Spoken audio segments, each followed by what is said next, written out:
जय गुरुदेव, जय गायत्री माता। श्रीमद् भागवत पुराण षष्ठ स्कंध पहला अध्याय अजामिलो उपाख्यान का प्रारंभ। राजा परीक्षित ने कहा, भगवान आप पहले द्वितीय स्कंध में निर्वती मार्ग का वर्णन कर चुके हैं तथा यह बतला चुके हैं कि उसके द्वारा अर्चिरादि मार्ग से जीव क्रमशः ब्रह्मलोक में पहुंचता है और फिर ब्रह्मा के साथ हो जाता है। मुनिवर, इसके सिवा आपने उस पवित्र मार्ग का भी द्वितीय स्कंध में भली भांति वर्णन किया है, जिससे त्रिगुण में स्वर्ग आदि लोकों की प्राप्ति होती है और प्रकृति का संबंध न छूटने के कारण जीवों को बार बार जन्म मृत्यु के चक्कर में आना पड़ता है। आपने यह भी बतलाया है कि अधर्म करने से अनेकों प्रकार के नरकों की प्राप्ति होती है और पांचवें स्कंध में उनका विस्तार से वर्णन भी किया है। चौथे स्कंध में आपने उस प्रथम मनवंतर का वर्णन किया जिसके अधिपति स्वयंभू मनु थे। साथ ही चौथे और पांचवें स्कंध में प्रियव्रत और उत्तानपाद के वंशों तथा चरित्रों का एवं द्वीप वर्ष, समुद्र, पर्वत, नदी, उद्यान और विभिन्न द्वीपों के वृक्षों का भी निरूपण किया।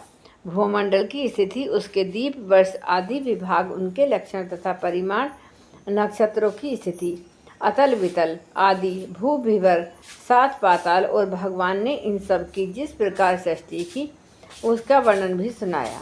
महाभाग, अब वह उपाय जानना चाहता हूँ जिसके अनुष्ठान से मनुष्य को अनेकानेक भयंकर यातनाओं से पूर्ण नरकों में न जाना पड़े।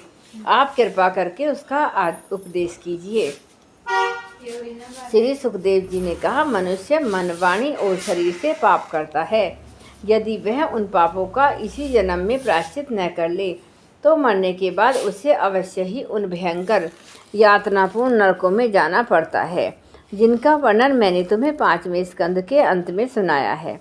मृत्यु के पहले ही शीघ्र से शीघ्र पापों की गुरुता और लघुता पर विचार करके उनका प्रायश्चित कर डालना चाहिए। जैसे मर्मज्ञ चिकित्सक रोगों का कारण और उनकी गुरुता लघुता जानकर झटपट उनकी चिकित्सा कर डालता है। राजा परीक्षित ने पूछा, भगवान, मनुष्य राजदंड, समाजदंड आदि लौकिक और शास्त्रोक्त नरक गमन आदि पारलौकिक कष्टों से यह जानकर भी कि पाप उसका शत्रु है, पाप वासनाओं से विवश होकर बार बार वैसे ही कर्मों में प्रवृत्त हो जाता है। ऐसी अवस्था में उसके पापों का प्रायश्चित कैसे संभव हो? मनुष्य कभी तो प्रायश्चित आदि के द्वारा पापों से छुटकारा पा लेता है, कभी फिर उन्हें ही करने लगता है। ऐसी स्थिति में समझता हूँ कि जैसे स्नान करने के बाद धूल डाल लेने के कारण हाथी का स्नान व्यर्थ हो जाता है, वैसे ही मनुष्य का प्रायश्चित करना भी व्यर्थ ही है। श्री सुखदेव जी ने कहा, वस्तुतः कर्म के द्वारा ही कर्म का निर्बीज नाश नहीं होता, क्योंकि कर्म का अधिकारी अज्ञानी है। अज्ञात रहते पाप वासनाएं सर्वथा नहीं मिट सकती। इसलिए सच्चा प्रायश्चित तो तत्वज्ञान ही है। जो पुरुष केवल सुपथ्य का ही सेवन करता है उसे रोग अपने वश में नहीं कर सकते। वैसे ही परीक्षित, जो पुरुष नियमों का पालन करता है वह धीरे धीरे पाप वासनाओं से युक्त हो जाता है, कल्याणप्रद तत्व ज्ञान प्राप्त करने में समर्थ होता है। जैसे बांसों के झुरमुट में लगी आग बांसों को जला डालती है, वैसे ही धर्मज्ञ और श्रद्धावान धीर पुरुष तपस्या, ब्रह्मचर्य, इंद्रिय दमन, मन की स्थिरता, दान, सत्य, बाहर भीतर की पवित्रता तथा यम एवं नियम, इन 9 साधनों से मन, वाणी और शरीर द्वारा किए गए बड़े से बड़े पापों का भी नष्ट कर देते हैं। भगवान के शरण में रहने वाले भक्तजन जो विरले ही होते हैं, केवल भक्ति के द्वारा अपने सारे पापों को उसी प्रकार भस्म कर देते हैं जैसे सूर्य कोहरे को। परीक्षित, पापी पुरुष की जैसी बुद्धि भगवान को आत्मसमर्पण करने से और उनके भक्तों का सेवन करने से होती है, वैसी तपस्या आदि के द्वारा नहीं होती। जगत में यह भक्ति का पंथ ही सर्वश्रेष्ठ है, भय रहित कल्याण स्वरूप, क्योंकि इस मार्ग पर भगवत परायण सुशील साधुजन चलते हैं। परीक्षित, जैसे शराब से भरे घड़े को नदी नदियाँ पवित्र नहीं कर सकती।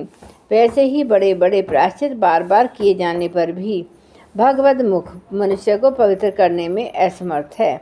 जिन्होंने अपने भगवत गुणगान रागी मन मधुकर को भगवान श्री कृष्ण के चरणाविंद मकरकंद का एक बार पान करा दिया, उन्होंने सारे प्रायश्चित कर लिए।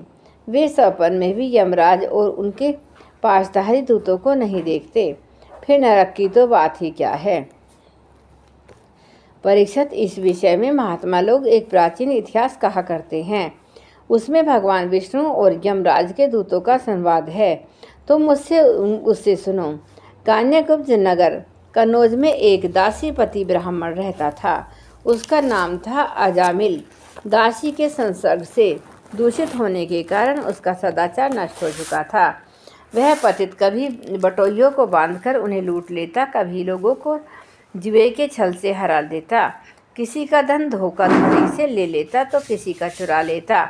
इस प्रकार अत्यंत निंदनीय वृत्ति का आश्रय लेकर वह अपने कुटुंब का पेट भरता था और दूसरे प्राणियों को बहुत ही सताता था। परीक्षित, इसी प्रकार वह वहाँ रहकर दासी के बच्चों का लालन पालन करता रहा। इसी प्रकार उसकी आयु का बहुत बड़ा भाग 88 वर्ष बीत गया।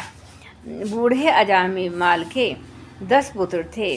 उनसे सबसे छोटे का नाम था नारायण। माँ बाप उससे बहुत प्यार करते थे। वृद्ध अजामिल ने अत्यंत मोह के कारण अपना संपूर्ण हृदय अपने बच्चे नारायण को सौंप दिया था। वह अपने बच्चे को तोतली बोली सुन सुनकर तथा बाल सुलभ खेल देख देख कर फूला नहीं समाता था। अजामिल बालक के स्नेह बंधन में बंध गया। जब वह खाता तब उसे भी खिलाता, जब पानी पीता तो उसे भी पिलाता। इस प्रकार वह अतिशय मूढ़ हो गया। उसे इस बात का पता ही नहीं चला कि मृत्यु मेरे सिर पर आ पहुंची। वह मूर्ख इस प्रकार अपना जीवन बिता रहा था कि मृत्यु का समय आ पहुंचा। अब वह अपने पुत्र बालक नारायण के संबंध में ही सोचने विचारने लगा। इतने में ही अजामिल ने देखा कि उसे ले जाने के लिए अत्यंत वह 3 यमदूत आए हैं। उनके हाथों में फांसी है, मुंह टेढ़े मेढ़े हैं और शरीर के रोए खड़े हुए हैं। उस समय बालक नारायण वहाँ से कुछ दूरी पर खेल रहा था। यमदूतों को देखकर अजामिल अत्यंत व्याकुल हो गया और उसने बहुत ऊंचे स्वर से पुकारा, नारायण। भगवान के पार्षद ने देखा कि यह मरते समय हमारे स्वामी भगवान नारायण का नाम ले रहा है, उसके नाम का कीर्तन कर रहा है, अतः वे बड़े वेग से झटपट आ पहुँचे। उस समय यमराज के दूत दासी पति अजामिल के शरीर में से उसके सूक्ष्म शरीर को खींच रहे थे। विष्णु दूतों ने उन्हें बलपूर्वक रोक दिया। उनके रोकने पर यमराज के दूतों ने उनसे कहा, अरे धर्म राज्य की आज्ञा का निषेध करने वाले तुम लोग हो कौन? तुम किसके दूत हो? कहाँ से आए हो? और इसे ले जाने से हमें क्यों रोक रहे हो? क्या तुम लोग कोई देवता, उपदेवता या सिद्ध श्रेष्ठ हो? हम देखते हैं कि तुम सब लोग नेत्र कमल दल के समान कोमलता से भरे हैं। तुम पीले पीले रेशमी वस्त्र पहने हो, तुम्हारे सिर पर मुकुट, कानों कुंडल और गलों में कमल के हार लहरा रहे हैं। तुम पीले पीले सबकी नई अवस्था है। सुंदर सुंदर 4 भुजाएं हैं। सभी के कर कमलों में धनुष, तरकस और तलवार, गदा, शंख, चक्र, कमल आदि सुशोभित है। तुम लोगों की अंग कांति से दिशाओं का अंधकार और प्राकृत प्रकाश भी दूर हो रहा है। हम धर्मराज के सेवक हैं, हमें तुम लोग क्यों रोक रहे हो?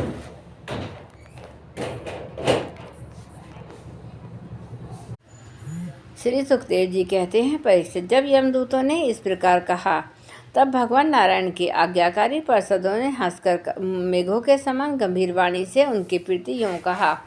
भगवान के पार्षदों ने कहा, यमदूतों, यदि तुम लोग सचमुच धर्मराज के आज्ञाकारी हो तो हमें धर्म का लक्षण और धर्म का तत्व सुनाओ। दंड किस प्रकार दिया जाता है? दंड का पात्र कौन है? मनुष्यों में सभी पापचारी दंडनीय हैं अथवा उनमें से कुछ ही? यमदूतों ने कहा, वेदों ने जिन कर्मों का विधान किया है वे धर्म हैं और जिनका निषेध किया है वे अधर्म हैं। वेद स्वयं भगवान के स्वरूप हैं, वे उनके स्वाभाविक श्वास प्रश्वास एवं स्वयं प्रकाश ज्ञान हैं, ऐसा हमने सुना है। जगत के रजों में, सत में, तपो में सभी पदार्थ, सभी प्राणी अपने परम आश्रय भगवान में ही स्थित रहते हैं। वेद ही उन्हें गुण, नाम, कर्म और रूप आदि के अनुसार उनका यथोचित विभाजन करते हैं। जीव शरीर तथा मनोवृत्तियों से जितने कर्म करता है उसके साक्षी रहते हैं। सूर्य, अग्नि, आकाश, वायु, इंद्रियां, चंद्रमा, संध्या, रात, दिन, दिशाएं, जल, पृथ्वी, काल और धर्म, इनके द्वारा अधर्म का पता चल जाता है और तब दंड के पात्र का निर्णय होता है। पाप कर्म करने वाले सभी मनुष्य अपने अपने कर्मों के अनुसार दंडनीय होते हैं। निष्पाप पुरुषों, जो प्राणी कर्म करते हैं उनका गुणों से संबंध रहता है, इसलिए सभी से कुछ पाप और कुछ पुण्य होते ही हैं। हे देहवान होकर कोई भी पुरुष कर्म किए बिना रह ही नहीं सकता। इस लोक में जो मनुष्य जिस प्रकार का जितना अधर्म या अधर्म करता है वह परलोक में उसका उतना और वैसा ही फल भोगता है। देव, शिरोमणियों, सत्वरज और तम, इन 3 गुणों के भेद के कारण इस लोक में भी 3 प्रकार के प्राणी दिख पड़ते हैं। पुण्य आत्मा, पापात्मा और पुण्य पाप दोनों से युक्त तथा सुखी दुखी, सुख दुख दोनों से युक्त, वैसे ही परलोक में भी इनकी त्रिविधता का अनुमान किया गया है। वर्तमान समय में ही भूत और भविष्य का अनुमान करा देता है, वैसे ही वर्तमान जन्म के पाप पुण्य भी भूत और भविष्य जन्मों के पाप पुण्य का अनुमान करा देते हैं। हमारे स्वामी अजन्मा भगवान सर्वज्ञ संयमराज सबके अंतःकरणों में ही विराजमान है, इसलिए वे अपने मन से ही सबके पूर्व रूपों को देख लेते हैं। वे साथ ही उनके भावी स्वरूप का भी विचार कर लेते हैं। जैसे सोया हुआ अज्ञानी पुरुष सौपन के समय प्रतीत हो रहे कल्पित शरीर को ही अपना वास्तविक शरीर समझता है, सोए हुए अथवा जागने वाले शरीर को भूल जाता है, वैसे ही जीव भी अपने पूर्व जन्मों की याद भूल जाता है और वर्तमान शरीर के सिवा पहले और पिछले शरीर के संबंध में कुछ भी नहीं जानता। सिद्ध पुरुषों, जीव इस शरीर में 5 कर्मेंद्रियों से लेना देना, चलना फिरना आदि काम करता है। 5 ज्ञानेंद्रियों से रूप, रस आदि 5 विषयों का अनुभव करता है और 16वें मन के साथ 17वां वह स्वयं मिलकर अकेले ही मन, ज्ञानेंद्रियां और कर्मेंद्रियां, इन तीनों के विषय को भोगता है। यह 16 कला और सत्व आदि तीनों गुणों वाला लिंग शरीर अनादि है। यही जीव को बार बार हर्ष, शोक, भय और पीड़ा देने वाले जन्म मृत्यु के चक्कर में डालता है। देवताओं, अब आप जानते ही हैं कि यह अजामिल बड़ा शास्त्रज्ञ था। शील, सदाचार और सद्गुणों का तो यह खजाना ही था।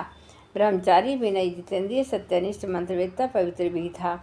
इसने गुरु, अग्नि, अतिथि और वृद्ध पुरुषों की सेवा की थी। अहंकार तो इसमें था ही नहीं, यह समस्त प्राणियों का हित चाहता है, उपकार करता है, आवश्यकता के अनुसार ही बोलता है और किसी के गुणों में दोष नहीं ढूंढता।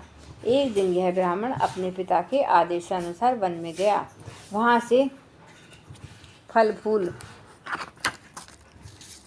समिधा का कुछ लेकर घर के लिए लौटा। लौटते समय इसने देखा कि एक भ्रष्ट शूद्र, जो बहुत कामी और निर्लज्ज है, शराब पीकर किसी वैश्या के साथ प्यार कर रहा है। वैश्या भी शराब पीकर मतवाली हो रही है। नशे के कारण उसकी आंखें नाच रही हैं, वह अर्धनग्न अवस्था में हो रही है। वह शूद्र उस वैश्या के साथ कभी गाता, कभी हंसता और कभी तरह तरह की चेष्टाएं करके उसे प्रसन्न करता। निष्पाप पुरुषों, शूद्र की भुजाओं में अहंकार, अंग आदि कामोदिक वस्त्रें लगी हुई थीं। वह उनसे उस उल्टा का आलिंगन कर रहा था। अजामिल उन्हें इस अवस्था में देखकर सहसा मोहित और काम के वश हो गया। यद्यपि अजामिल ने अपने धैर्य और ज्ञान के अनुसार अपनी कामवेग को विचलित न होने दिया। उस वेश्या को निमित्त बनाकर काम पिशाच ने अजामिल के मन को ग्रस लिया। उसकी सदाचार और शास्त्र संबंधी चेतना नष्ट हो गई। अब यह मन ही मन इसी वेश्या का चिंतन करने लगा और अपने धर्म से विमुख हो गया।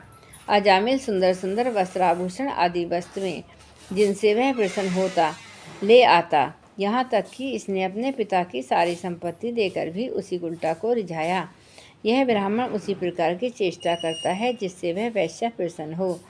उस छंदचारिणी उल्टा की तिरछी चितवन ने उनके मन को ऐसा लुभा लिया कि अपनी कुलीन नवयुवती और विवाहिता पत्नी का परित्याग कर दिया। इसके पाप की भी भला कोई सीमा है। यह कुबुद्धि न्याय से अन्याय से जैसे भी जहाँ कहीं भी धन मिलता वहीं से उठा लाता। उस वैश्या के बड़े कुटुंब का पालन करने में यह व्यस्त रहता। इस पापी ने शास्त्राज्ञा का उल्लंघन करके स्वच्छंद आचरण किया। यह सत्पुरुषों के द्वारा निंदित है। इसने बहुत दिनों तक वैश्या के मल समान अपवित्र अन्न से अपना जीवन व्यतीत किया। इसका सारा जीवन ही पाप में है। इसने अब तक अपने पापों का कोई प्रायश्चित भी नहीं किया। इसलिए अब हम इस पापी को दंड पानी भगवान यमराज के पास ले जाएंगे। वहाँ यह अपने पापों का दंड भोग कर शुद्ध हो जाएगा। जय गुरुदेव, जय गायत्री।